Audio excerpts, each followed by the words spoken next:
নমস্কার বন্ধুরা, আশা করি আপনারা সকলেই ভালো আছেন। আমি বিভাস, গল্প কিন্তু সত্যি চ্যানেলে আপনাদেরকে স্বাগত। বাঙালির কাছে ফুটবল যেন এক আবেগ, আর এই আবেগের সাথেই জড়িয়ে রয়েছে তিন প্রধান: মোহনবাগান, ইস্টবেঙ্গল এবং মোহামেডান। তবে অতীতে আরও বেশ কিছু বাঙালি ক্লাব কিন্তু কলকাতা ময়দান দাপিয়ে বেড়াতো। শুধু কলকাতা ময়দান বললে ভুল হবে, ভারতীয় ফুটবলের তারা ছিল প্রাণকেন্দ্রের অন্যতম আকর্ষণ। আজ আমি আপনাদের এই ভিডিওতে বাংলা তথা ভারতের ফুটবলের গৌরবময় ইতিহাস আমি তুলে ধরব, এবং তার সাথে থাকবে কি করে এই তিন প্রধান ক্লাব তৈরি হয়েছিল তারও ইতিহাস। আশা করি আপনারা একটু ধৈর্য ধরে পুরো ভিডিওটা দেখবেন, শুনবেন এবং ভালো লাগলে অবশ্যই তা শেয়ার করবেন এবং আপনাদের মতামত কমেন্ট বক্সে জানাবেন। আর যারা এখনো পর্যন্ত এই চ্যানেলটি সাবস্ক্রাইব করেননি, তারা অবিলম্বে চ্যানেলটি সাবস্ক্রাইব করে বেল আইকন টিপে দিন, যাতে নিয়মিত রাত ৮টার সময় এরকম অজানা কিন্তু সত্যি গল্পের ভিডিও আপলোড হলেই তার নোটিফিকেশন আপনারা পেয়ে যান। তো চলুন সময় নষ্ট না করে আমরা দেখে নিই বাংলার ফুটবলের ইতিহাসের সোনালী দিনগুলির কথা। বাঙালির প্রতি ইংরেজদের প্রোপাগান্ডা অতি তীব্র ঊনবিংশ শতক থেকে। বাঙালি জাতি বহুত দুর্বল হ্যায় জাতীয় বক্তব্য প্রায়শই উঠে আসত তাদের কর্মকাণ্ডে। একটি জাতিকে শাসন করার মূল মন্ত্র তাদের আত্মবিশ্বাসকে পঙ্গু করা। ব্রিটিশ শাসকরা তা বেশ ভালোই বুঝেছিল। ধীরে ধীরে এই ধারণার বিরুদ্ধে জনমত গড়ে উঠতে শুরু করে বাংলায়। 1870 থেকে 1880 দশক নাগাদ শিক্ষিত মধ্যবিত্ত বাঙালি এই বক্তব্যকে চ্যালেঞ্জ জানাতে শুরু করে। শারীরিক সক্ষমতা দেখানোর তাগিদ তখন ইতিউতি দেখা যেতে শুরু করে। সার্কাস, কুস্তি, লাঠি খেলার মধ্য দিয়ে শুরু হয় সরকারের বক্তব্যের বিরুদ্ধে পাল্টা ধারণা গড়ে তোলা। প্রসঙ্গত উল্লেখ্য, এই সময় বিভিন্ন কুস্তির আখড়া শুরু হতে থাকে কলকাতায়। প্রথম এশিয়ান কুস্তি বিশ্ব চ্যাম্পিয়নশিপের গোবরগুহের পিতামহদের আখড়া, যেখানে স্বামী বিবেকানন্দ খেতুবাবুর কাছে তালিম নিতেন, সেই আখড়াও মসজিদ বাড়ি স্ট্রিটে একসময় গড়ে ওঠে। যাই হোক, তখনও কিন্তু বাংলার ফুটবল জনপ্রিয় হয়নি। বাঙালির ফুটবলে হাতেখড়ি নগেন্দ্রপ্রসাদ সর্বাধিকারীর হাত ধরে। ক্যালকাটা ফুটবল ক্লাবে ব্রিটিশ সৈন্যদের ফুটবল খেলতে দেখে নিজের হেয়ার স্কুলের বন্ধুদের প্রথম ফুটবল খেলা শেখাতে শুরু করেন বালক নগেন 1877 নাগাদ। তারপর 1880, 1890-এর দশকে তার অনুপ্রেরণায় অনেকগুলি স্পোর্টিং ক্লাব গড়ে উঠতে থাকে কলকাতার বিভিন্ন অঞ্চলে। ভারতবর্ষের প্রথম ফুটবল কোচ দুঃখীরাম মজুমদারও তার তৈরি করা ওয়েলিংটন ক্লাবে খেলতেন। তার তৈরি শোভাবাজার ক্লাব প্রথম দেশীয় ক্লাব হিসাবে সাহেবদের খেলায় সাহেবদেরই হারিয়েছিল, এবং সাহেবরা তা ভালোভাবে নেননি বলাই বাহুল্য। ইস্ট সারেকে 2-1 গোলে পরাজিত করেছিল সেবার শোভাবাজার ক্লাব। সাল 1892। এই সালেই ভারতীয় ফুটবল ফেডারেশন আইএফএ গড়ে ওঠার পেছনেও নগেন্দ্রপ্রসাদ সর্বাধিকারীর ভূমিকা আছে। আইএফএতে তিনি ছাড়া আর কোনো ভারতীয় প্রথম কমিটিতে জায়গা পায়নি। এদিকে 1880 নাগাদ শ্যামবাজার ফড়িয়াপুকুর অঞ্চলে একটি ফুটবল ক্লাব কোথায় খোলা হতে পারে সেই নিয়ে সাজো সাজো রব পড়েছে। পাড়ার ছেলে ছোকরারা অনেকেই খুঁজে একটা মার্বেল পাথরের তৈরি ভিলা স্থির করল, যেখানে ক্লাব গড়ে তোলা যেতে পারে। প্রতিপত্তিশালী পাট ব্যবসায়ী কৃতিচন্দ্র মিত্রের সেই বাগান বাড়ির নাম মোহনবাগান ভিলা। উত্তর কলকাতার 3 বনেদি পরিবার, মিত্র পরিবার, বসু পরিবার এবং সেন পরিবারের মিলিত উদ্যোগে 1889 সালের 15ই আগস্ট তৈরি হল মোহনবাগান ক্লাব। শোভাবাজারের রাজাদের কাছ থেকে কেনা সেই বাগানে প্রথম প্র্যাকটিস শুরু করল মোহনবাগান দলের খেলোয়াড়রা। সূচনার প্রথম দশকে ক্লাবের পারফরমেন্স খুব একটা ভালো হলো না। ব্রিটিশ ক্লাব কুমারটুলি, পরবর্তী শতকের অন্যতম প্রধান প্রতিপক্ষ এরিয়ান, নগেন্দ্রপ্রসাদ সর্বাধিকারীর শোভাবাজার ক্লাব, টাউন ক্লাব প্রভৃতি দলের সঙ্গে খুব একটা পেরে উঠত না নবজাতক মোহনবাগান ক্লাব। 1900 সালের পর সুবেদার মেজর শৈলেন বসুর আমলে ক্লাবের খেলার ধরন ইউরোপীয় ধারণাকে আশ্রয় করল। অন্য ক্লাব থেকে খেলোয়াড় নেওয়াও শুরু হলো। ধীরে ধীরে খেলার মান ভালো হতে শুরু করলো মোহনবাগানের। কলকাতার আকাশে সবুজ মেরুন রং প্রায় বিকেলে দেখা যেতে লাগলো তখন। আর এই যাত্রাপথেই এলো ১৯০৪ সালে প্রথম সাফল্য। কোচবিহার কাপ জিতল মোহনবাগান, বাঙালির গর্ব মোহনবাগান। এরপর লক্ষ্মীবিলাস কাপ জয়, সাহেবদের ডালহাউসির দ্বিতীয় সারির টিমকে হারিয়ে মোহনবাগান জিতল লিস্টন কাপ। তারপর অবশেষে ঐতিহাসিক ১৯১১-র আইএফএ শিল্ড জয়। লিগ থেকে ফাইনাল অবধি প্রতিটি ম্যাচেই শ্বেতাঙ্গ ক্লাবকে হারিয়ে মোহনবাগান ভারতের ইতিহাসে মাইল ফলক স্থাপন করেছিল। এই জয় উপলক্ষে শোভাযাত্রা বেরিয়েছিল তদানীন্তন ধর্মতলা থেকে ঠনঠনিয়া কালীবাড়ি পর্যন্ত। মূলত হিন্দুদের এই শোভাযাত্রা সঙ্গী হয়েছিলেন মুসলমান ক্লাবের সমর্থকরাও। গল্প শোনা যায়, এই শোভাযাত্রা চলাকালীন এক ব্রাহ্মণ ১৯১১-র মোহনবাগান দলের একমাত্র বুট পরে খেলা খেলোয়াড় রেভারেন্ড সুধীর চট্টোপাধ্যায়কে ফোর্ট উইলিয়ামের ইউনিয়ন জ্যাক ব্রিটিশ পতাকার দিকে অঙ্গুলি নির্দেশ করে জিজ্ঞাসা করেছিল, ওই পতাকার পতন হবে কবে। এই গল্পের নিরিখেই লক্ষ্য রাখতে হবে যে এই বছরটা খুব গুরুত্বপূর্ণ। ১৯১১ বঙ্গভঙ্গ রদ হয়েছিল এই সালেই। বাঙালির প্রিয় ফুটবল তখন অতি সরল খেলা, এখনকার মতন জটিল নিয়মকানুন ছিল না তখন। ক্রিকেট বা হকির মতো পোশাকের উপর এত নিয়ন্ত্রণও ছিল না ফুটবলে, অত খরচা সাপেক্ষও ছিল না। বাঙালি ধুতি পরে ক্রিকেট খেলার একটা রেওয়াজ চালু করতে চেয়েছিল বটে। ফুটবল গবেষক দেবাশিস মজুমদার বলেন, বিধুভূষণ মুখোপাধ্যায় ধুতি পরে ক্যালকাটা ক্রিকেট ক্লাবের বিরুদ্ধে ২ ইনিংসে সেঞ্চুরি করেছিলেন, কিন্তু ক্রিকেটের ভদ্রলোকী এবং অভিজাত ইমেজ বাঙালিকে নিজস্ব রীতি গড়ে তুলতে দেয়নি। অনেক প্রতিরোধ আসে ইংরেজদের তরফ থেকে, কিন্তু ফুটবলে তা হয়নি। বাঙালি নিয়ে এলো খালি পায়ে ফুটবল। ওদের মতন বুট পরে খেলবো না, আমাদের মতন খেলবো। বঙ্গভঙ্গ বিরোধী আন্দোলনের প্রেক্ষাপটে সমাজ এবং রাজনীতির দৃষ্টিভঙ্গিতে এটি ছিল অত্যন্ত গুরুত্বপূর্ণ স্টেটমেন্ট। বাঙালি শারীরিকভাবে দুর্বল নয়। ইতিমধ্যে শুরু হয়ে গিয়েছে আইএফএ শিল্ড, কলকাতা লিগ ইত্যাদি। সেখানে সাধারণত সাহেবদের নিজেদের মধ্যে খেলা চলত। সাহেব মিলিটারি টিম এবং সাহেব সিভিলিয়ান টিমের একটা প্রতিদ্বন্দ্বিতার মঞ্চ ছিল সেই টুর্নামেন্টগুলি। মিলিটারি দলগুলি মূলত এক জায়গা থেকে আরেক জায়গায় বদলির চাকরি করত বলে ইতিহাসে দেখা যায়। স্থানীয় দলগুলিতে সিভিলিয়ান দলগুলির রেকর্ড অনেক ভালো। যেমন ঔপনিবেশিক পর্বে কলকাতা ফুটবলের সফলতম দল ছিল ক্যালকাটা ফুটবল ক্লাব এবং ডালহাউসি ক্লাব, দুটোই ছিল সিভিলিয়ান দল। তবে মিলিটারি দলগুলির সঙ্গে তাদের প্রতিদ্বন্দ্বিতা ছিল বেশ মারাত্মক রকমের। এই কারণেই সিভিলিয়ান দল ডালহাউসি এবং মিলিটারি ক্লাব রেঞ্জার্সের রেষারেষি কলকাতা ফুটবল ইতিহাসে একটি গুরুত্বপূর্ণ প্রতিদ্বন্দ্বিতা।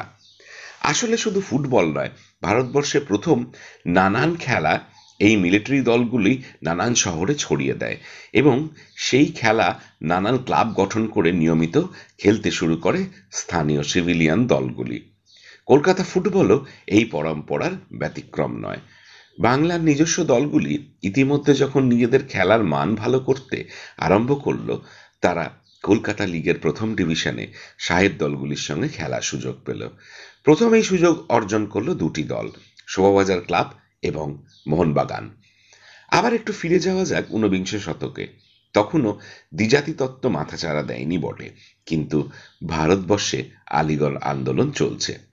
সিপাহী বিদ্রোহ পরবর্তী সময়ে পিছিয়ে পড়া মুসলিম সমাজের ভেতর স্যার সৈয়দ আহমেদ খানের নেতৃত্বে পশ্চিমী বিজ্ঞানভিত্তিক শিক্ষার প্রতি আগ্রহ লক্ষ্য করা যাচ্ছে। 1875-এ তৈরি হচ্ছে অ্যাংলো ওরিয়েন্টাল কলেজ।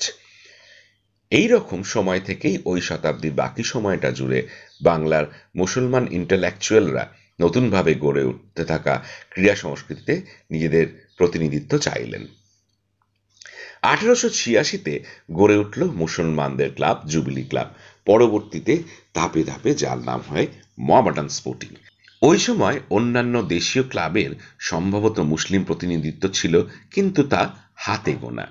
যেমন এরিয়ান ক্লাবের মোহাম্মদ সেলিম 1930-এর দশকে স্কটল্যান্ডের সেল্টিক ক্লাবের হয়ে খেলতে যান। কিন্তু মূলত মোহনবাগান বা এরিয়ান বা কুমারটুলির মতন দলগুলো ছিল শিক্ষিত বাঙালি মধ্যবিত্তের দল। সেই সমাজে মুসলিম প্রতিনিধিত্ব ছিল হাতে গোনা।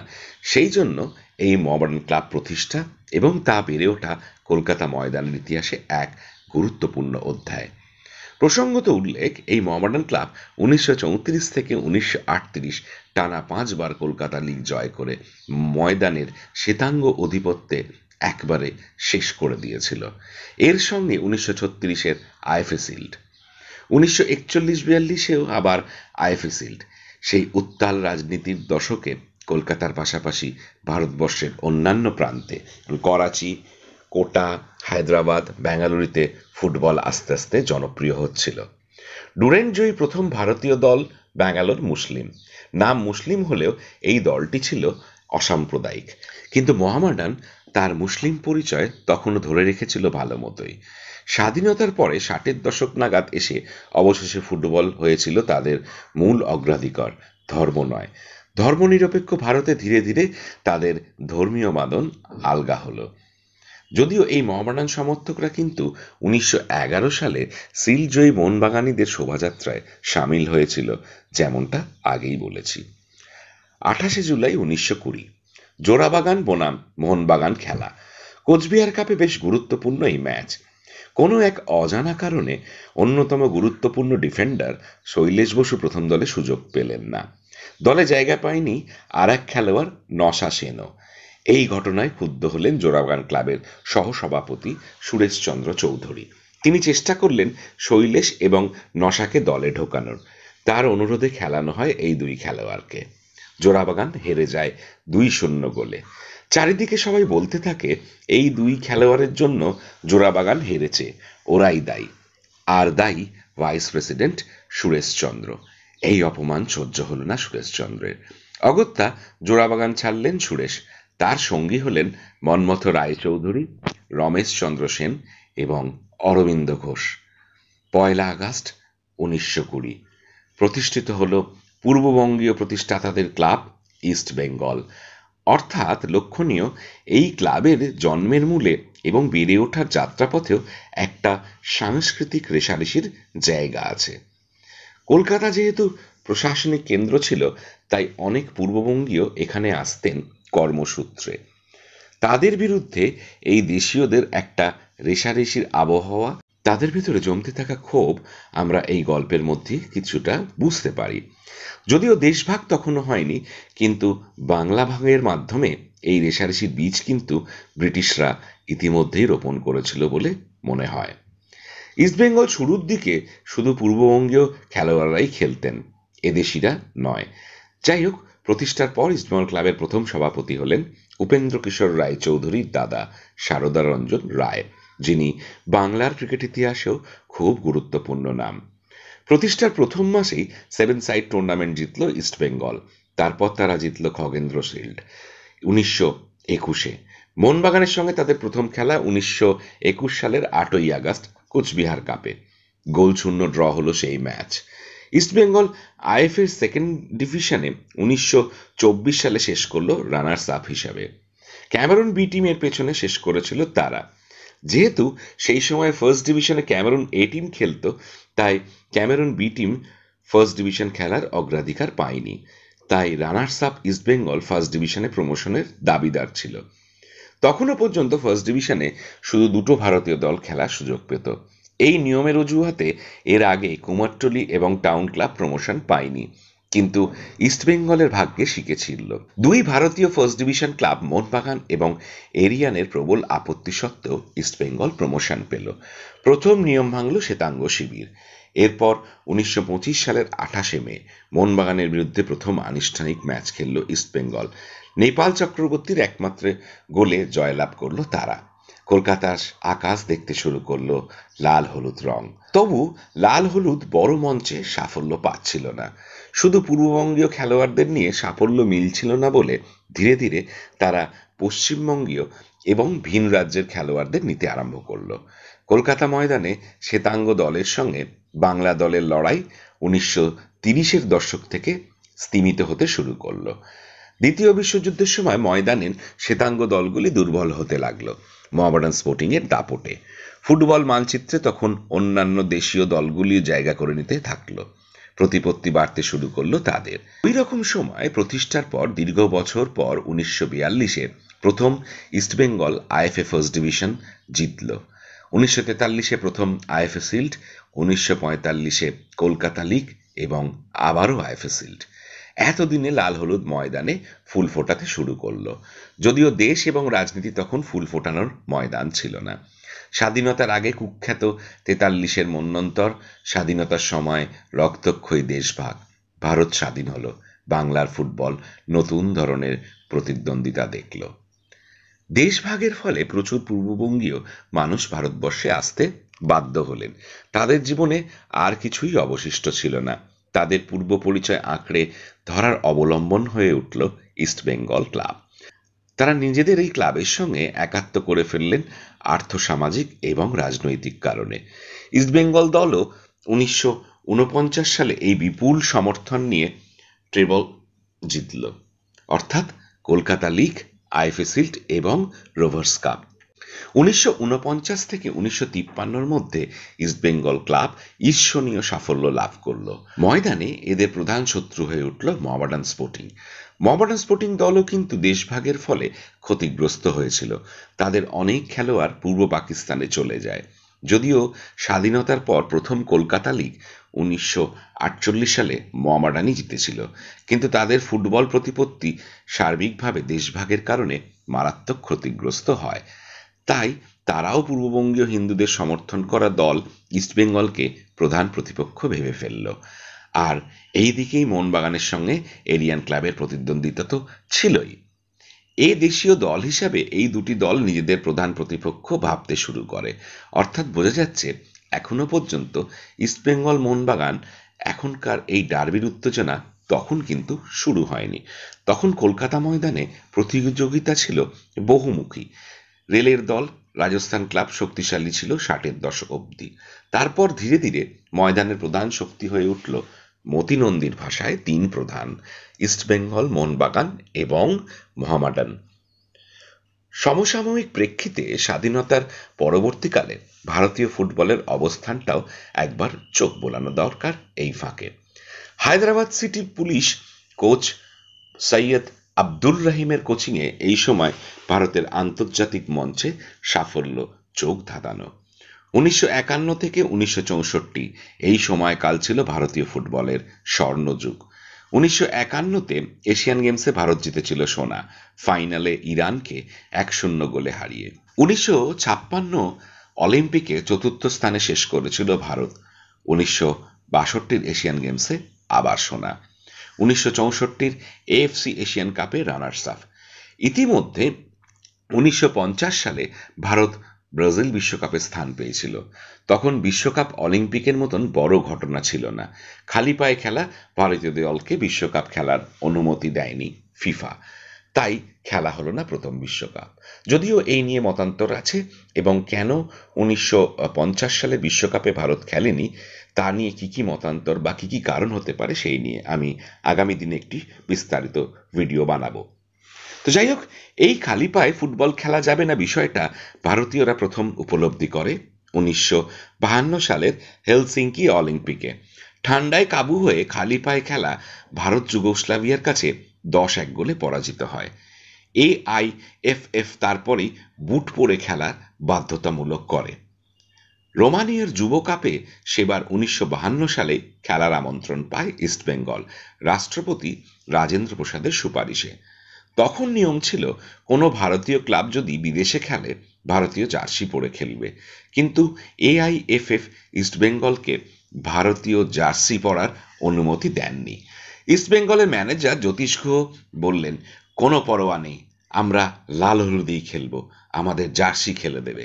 সেই প্রথম ময়দানি ভাষায় আমদানি জার্সি খেলে দেবে। এই জ্যোতিষ গুহ 30-এর দশকে গোলকিপার হিসেবে খেলতেন। লন্ডনে আর্সেনাল ক্লাবের হয়েও ট্রায়াল দিয়েছিলেন তিনি, যদিও ব্যর্থ হয়েছিলেন। মোদ্দা কথা, ভারতীয় ফুটবল সেই সময় বেশ ভালোই অবস্থান এবং এর নেপথ্যে বহু বাঙালি ফুটবলার। শৈলেন মান্না থেকে শুরু করে পিকে ব্যানার্জি, চুনী গোস্বামী, সঙ্গে মোহামেডান, মোহনবাগান, ইস্টবেঙ্গল দাপিয়ে খেলা ময়দানি goalkeeper Peter Thangaraj, journal Singra. উল্লেখ্য, পিকে ব্যানার্জি তার কেরিয়ার শুরু করেন একদা মোহনবাগানের প্রধান প্রতিদ্বন্দ্বী এরিয়ান ক্লাবের হয়ে। 60-এর দশকে ভারতীয় ফুটবল ক্রমাগত পিছিয়ে পড়তে শুরু করে। 1950-এ বিশ্বকাপ বয়কট করার পর ফিফা 1954-তে ভারতকে নিষিদ্ধ করে দেয় এবং তারপরে প্রায় 30 বছর ভারত আর বিশ্বকাপের যোগ্যতা বাছাই পর্বে অংশগ্রহণ করেনি। আবার তারা বিশ্বমঞ্চে ফিরে আসে 1984 সালে 1986 বিশ্বকাপের কোয়ালিফায়ার খেলতে। কিন্তু ততদিনে স্বর্ণযুগের প্রায় 20 বছর অতিক্রান্ত। বিশ্ব ফুটবলের নিরিখে ভারতীয় ফুটবল কয়েক যোজন পিছিয়ে পড়েছে ততদিনে। কলকাতার ময়দানে এদিকে 60-এর দশক হচ্ছে মোহনবাগানের দশক। ধীরে ধীরে মোহনবাগান এই সময় জাতীয় দলের খেলোয়াড়দের নিয়ে বেশ অপ্রতিরোধ্য। শৈলেন মান্না, থঙ্গরাজ, জার্নাল সিংরা তখন ময়দানের রাজা। 1962 থেকে 1969 এর মধ্যে 5 বার কলকাতা লিগ জিতল মোহনবাগান। 1968 সালে মোহনবাগানের চ্যাম্পিয়নশিপ কলকাতা হাইকোর্ট বাতিল করে দিয়েছিল। সেটি ধরলে 6টি লিগ জিতেছিল মোহনবাগান সেই সময়। আক্ষরিক অর্থেই কলকাতা সূর্য তখন সবুজ মেরুন। ফের ধীরে ধীরে ভারতীয় রাজনীতির জটিল হতে থাকে ভারতের রাজনীতি জটিল হতে থাকে। 70-এর দশক নিকটবর্তী। বাংলাদেশের মুক্তিযুদ্ধ হলো 71 সালে, আর পূর্ববঙ্গীয়রা পশ্চিমবঙ্গ অভিমুখী হলেন বা হতে বাধ্য হলেন। আবার ইস্টবেঙ্গল হয়ে উঠল ভারতে আসা বাংলাদেশিদের আঁকড়ে ধরার জায়গা। আবার জ্বলে উঠল ইস্টবেঙ্গল। 1970 থেকে 1975 টানা 6 বার কলকাতা লিগ জয় করল। এই রকম সময় থেকেই মোহনবাগান ইস্টবেঙ্গল হয়ে উঠল চিরপ্রতিদ্বন্দ্বী। পশ্চিমবঙ্গীয় দলের মধ্যে মোহনবাগানের উচ্চতা আর কোনো দল ধরে রাখতে পারল না। একদা রাজত্ব করা এরিয়ান্সও পিছিয়ে পড়ল, আর পূর্ববঙ্গীয় বাঙাল দলের ভরসা জায়গা হয়ে উঠল ইস্টবেঙ্গল। অগত্যা এরা হয়ে উঠল প্রতিদ্বন্দ্বী। বাঙালি সংস্কৃতির মধ্যে ঢুকে গেল বাঙাল ঘটির লড়াই। ইস্টবেঙ্গল ভার্সেস মোহনবাগান হয়ে উঠল বাঙালির ইমোশন, বাঙালির গর্ব। এই আবেগ প্রথম ধাক্কা খেল 1980 সালের 16ই আগস্ট। ডার্বি খেলা উপলক্ষে ব্যাপক মারপিট গ্যালারিতে। 16 জন দর্শক মারা গেলেন। বাঙালি ভয় পেল প্রথমবার, তবু খেলা দেখা ছাড়ল না। উন্মাদনা ধীরে ধীরে ফিরে এলো। এর ভেতরই 1983 ক্রিকেট বিশ্বকাপ জিতল ভারত। 1985 সালে জিতল ক্রিকেটের বেনসন হেজেস কাপ। 1989 সাল থেকে ক্রিকেটের বাণিজ্যিকরণ শুরু হলো। রঙিন জার্সি পরে খেলা শুরু হলো একদিনের আন্তর্জাতিক ম্যাচ। ভারতবর্ষ ক্রিকেট টুর্নামেন্ট জিততে লাগলো। সচিন তেন্ডুলকরের আবেগ ঢুকতে শুরু করলো ভারতীয় শিরায়। পেপসি, কোকাকোলা ক্রিকেটের বিপণনের ভার নিতে শুরু করলো। বলিউডের গ্ল্যামার আমদানি হলো ক্রিকেট মাঠে। অবশেষে বাঙালি পেল নিজস্ব অধিনায়ক সৌরভ গাঙ্গুলিকে। ইতিমধ্যে 1986 থেকে ফুটবল বিশ্বকাপ সম্প্রচার শুরু হয়েছিল। বাঙালি প্রথমবার ব্রাজিল আর্জেন্টিনীয় বিভক্ত হয়ে পড়ল। ভারতের সাফল্যের আনন্দ তারা ক্রিকেটে খুঁজে পেল, আর আন্তর্জাতিক ফুটবল খেলা দেখার তারা হয়ে উঠল মুগ্ধ। ফুটবলের আকাশে তখন দিয়েগো মারাদোনা এবং কলকাতা ময়দানের আকাশে জমছে মেঘ। মুক্ত অর্থনীতির যুগে ভারতবর্ষে সম্প্রচার হতে শুরু করল ইউরোপিয়ান লিগ। অনেক বাঙালি ইস্টবেঙ্গল মোহনবাগান সম্পর্কে উদাসীন হয়ে উঠল। হলো যথার্থ কারণেই। তাদের বিনোদন হয়ে উঠল অন্য মাধ্যম। ভারতীয় ফুটবলের উন্মাদনা অনেকটা কমল। এরকম সময় 90-এর দশকের প্রজন্ম ছোটবেলায় ইস্টবেঙ্গল মোহনবাগানের আবেগের খানিকটা উত্তাপ পেল, আর তার আগের জন্ম শুনিয়ে গেল সেই ট্র্যাডিশনের গল্প। আমরা অবাক হলাম, তবে পুরোটা উপলব্ধি করলাম কি?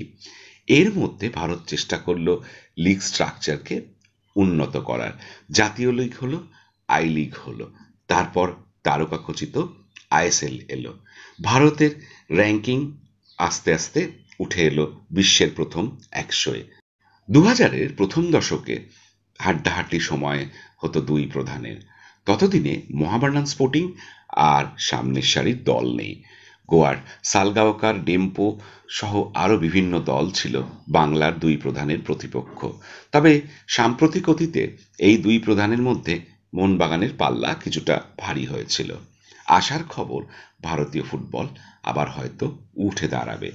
এবং সদ্য অবসরপ্রাপ্ত সুনীল ছেত্রী ছিল এই রিসেন্ট টাইমের একটি প্রধান মুখ ভারতীয় ফুটবলে। ইস্টবেঙ্গলের ইলিশ আর মোহনবাগানের চিংড়ির লড়াই কর্পোরেট যুগে বেশ খানিকটা স্তিমিত, যদিও মোহনবাগান সমর্থকরা ইস্টবেঙ্গল সমর্থকদের লোটা বলেন, ইস্টবেঙ্গল সমর্থকরা মোহনবাগানীদের মাচা বলেন, তাতে আসল লড়াইয়ের গন্ধ নেই। আমাদের প্রজন্ম এই একদা মজাদার অথচ নোংরা মানসিকতার কথা কাটাকাটিতে জড়িয়ে পড়ি। এই দুই ক্লাবের ঐতিহ্য ধুলোয় গড়াগড়ি যায়। আমি ফুটবল গবেষক নেই, তবে যে ইস্টবেঙ্গল মোহনবাগান নিয়ে আমরা ঝগড়া করি, চোখের জল ফেলি, এত বছরের উন্মাদনা, সারা পশ্চিমবঙ্গের শিরায় শিরায় যে লড়াই, তার গোড়ার দিক, বড় হওয়ার দিকটা জানতেই হবে। ইতিহাস জানলেই মানুষ শ্রদ্ধা শেখে, ভালোবাসতে শেখে। ইতিহাস জানলেই মানুষ বুঝতে পারে ফুটবল নিছক খেলা নয়, বাংলার ফুটবল একটা জীবনশৈলী, তার নিজস্ব জগৎ আছে, তার নিজস্ব প্রতিরোধ আছে ব্রিটিশদের বিরুদ্ধে, সমাজের বিপক্ষে। বাংলার ফুটবল, ভারতের ফুটবল আবার জেগে উঠুক। এই শতাব্দী হোক ভারতের ফুটবলের শতাব্দী, এই ময়দান হোক বাংলার ফুটবলের ময়দান, আমাদের জীবদ্দশায় আরও একটিবার।